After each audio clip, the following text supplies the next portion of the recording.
Assalamualaikum warahmatullahi wabarakatuh. Bertemu kembali di Tas Beku Komunitas Bedah Buku bersama saya Jenny Fatmawati dari generasi 6 LPM Stikes Iksada Bojonegoro.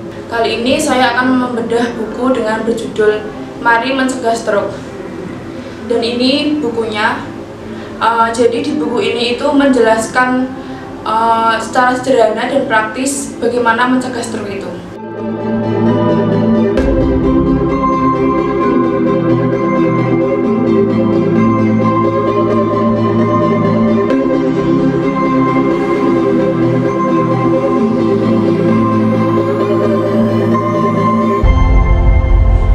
Di sini ada identitas buku, judul buku yaitu Mari Mencegah Stroke. Penulisnya ada Dr. Julius, tahun terbit 2017, kota terbit Jakarta, jumlah halaman 121 halaman. Dan penerbitnya ini ada PT Gramedia Pustaka Utama. Lalu tentang penulis, Dr. Julius ini lahir di Takngon, Aceh Tengah. Beliau ini adalah seorang dokter di Fakultas Kedokteran Universitas Sumatera Utara. Kemudian Dr. Julius ini juga seorang penulis di berbagai jurnal ilmiah, dasarah, dan artikel-artikel di buku-buku nasional. Terus pertama ini saya akan membahas tentang apakah sesungguhnya stroke itu.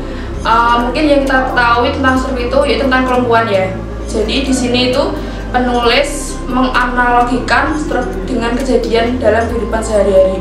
Jadi aliran darah dalam tubuh kita seperti susunan pompa yang mengalirkan air lewat pipa ke tempat-tempat tujuannya seperti wastafel, kloset, keran, dan lain-lain. Katakanlah kloset itu otak kita, pompa itu jantung kita, pipa itu pembuluh darah, dan air itu darah kita. Maka pemahaman stroke akan dapat dijelaskan dengan lebih sederhana. Ketika ada permasalahan pada pompa, air, pipa, dan tekanan aliran dapat menyebabkan kloset tidak berfungsi, sama seperti sistem aliran tubuh dalam tubuh kita yang menuju otak. Kemudian ini ada 4 komponen penting penyebab stroke. Yang pertama ini ada tekanan aliran darah, atau biasanya itu tekanan darah atau tensi kita yang tinggi. Yang kedua ini ada pembuluh darah, di mana dinding pembuluh darah yang penuh lemak, dinding yang tipis dapat menyebabkan stroke. Yang ketiga ini ada komposisi darah, di mana ini ketika dalam darah itu banyak kolesterol, kadar gula tinggi menyebabkan pembuluh darah tersumbat. Kemudian yang keempat ini ada fungsi jantung, yaitu sebagai pompa. Jika terjadi pada salah satu komponen saja sudah bisa menyebabkan stroke. Selanjutnya ini ada lokasi stroke menentukan gejalanya. Fungsi atau peran dalam tubuh dikendalikan oleh otak. Pada dasarnya, setiap bagian otak memiliki fungsi tertentu.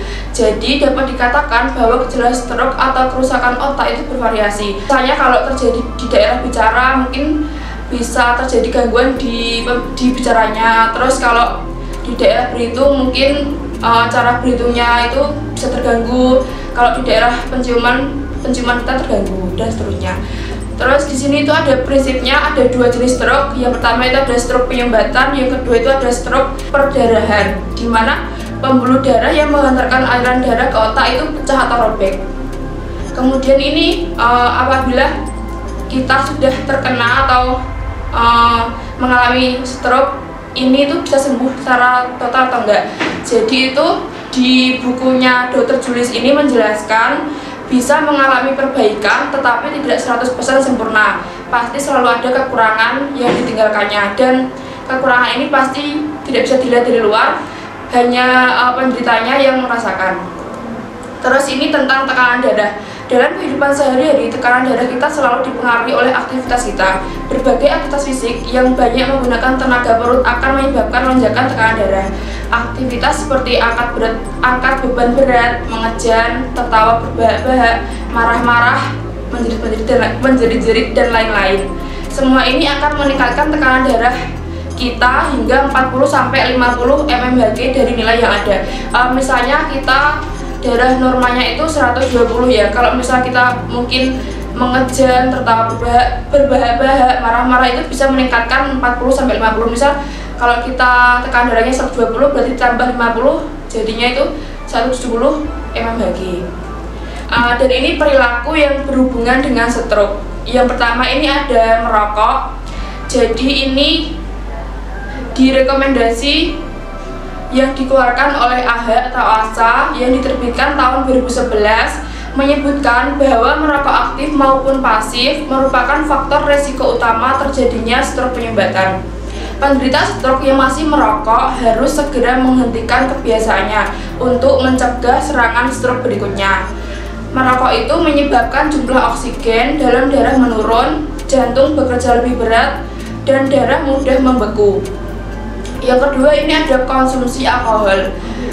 Konsumsi alkohol dalam jumlah banyak ini bisa menyebabkan resiko terkena stroke. Dan yang ketiga, ini ada olahraga, dan ini olahraga itu baik untuk kesehatan tubuh kita, dimana ini dengan olahraga kita bisa menurunkan resiko stroke.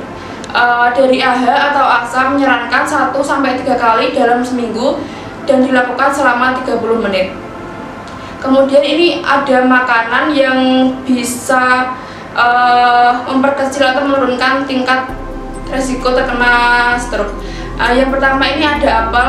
Dalam buku ini disarankan kita itu mengkonsumsi apel sehari itu 2 apel, dimana apel ini fungsinya itu menurunkan kadar kolesterol. Yang kedua, ini ada tomat, dimana tomat ini mengandung antioksidan lycopene. Ini juga baik untuk tubuh kita. Terus ini ada wortel. Di wortel ini karena mengandung beta karoten. Dan di buku ini penulis menjelaskan penelitian California Selatan mengkonsumsi buah dan sayuran yang mengandung kalium mampu menurunkan resiko stroke 40% seperti bayam, jeruk, melon kuning, ubi jalar, pisang, avokat. Tetapi orang-orang yang memiliki gangguan fungsi ginjal harus berhati-hati dalam mengkonsumsi sayuran dan buah. Sebaiknya sebelum mengkonsumsi itu dikonsultasikan terlebih dahulu dengan dokter. Untuk kelebihan buku ini, menurut saya ini sangat recommended ya, karena penulis itu menjelaskan secara sederhana tentang bagaimana mencegah stroke itu. Terus bahasanya itu juga mudah dipahami, walaupun beberapa itu ada kayak bahasa yang nggak dimengerti, tapi dia itu menjelaskan apa artinya kalimat tersebut. Pada buku ini penulis juga menyertakan gambar-gambar. Bisa dilihat, ini ada gambar-gambar.